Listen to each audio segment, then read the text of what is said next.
If you employ military spouses, it's super important that you are aware of the Military Spouses Residency Relief Act.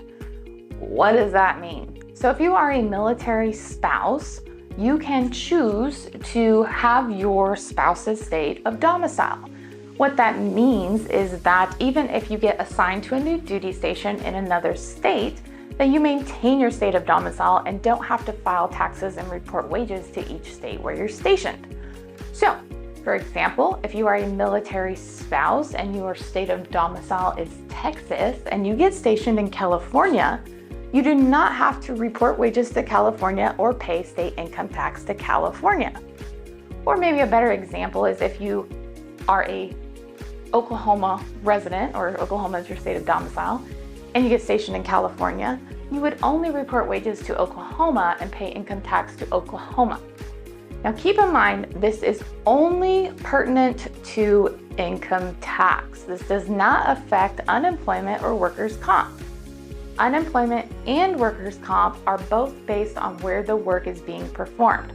So going back to our example of a military spouse with Oklahoma as their state of domicile, living and working in California, that employee's wages would be reported to Oklahoma for state income tax. She would pay Oklahoma state income tax. But then her wages would be reported to California for unemployment tax and would also be reported to California for workers' comp. It can be a little tricky if you're not familiar with it, but at the end of the day, it's really pretty simple. You're just changing the state income tax state to the military spouse's state of domicile. The military spouse should complete a form for the state telling the employer that they are exempt from the state income tax where they are currently living, and they should claim that military exemption on the form. In your payroll system, you should be able to set the employee up accordingly. If not, you may need to reach out to your service provider for assistance in getting that set up.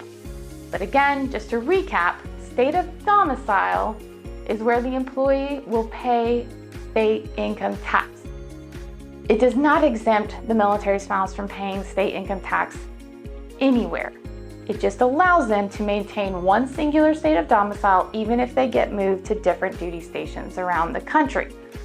But as the employer, you still need to do unemployment and workers' comp based on where the work is being performed. If you have any questions at all, please don't hesitate to reach out. This is really important to get right for our military families.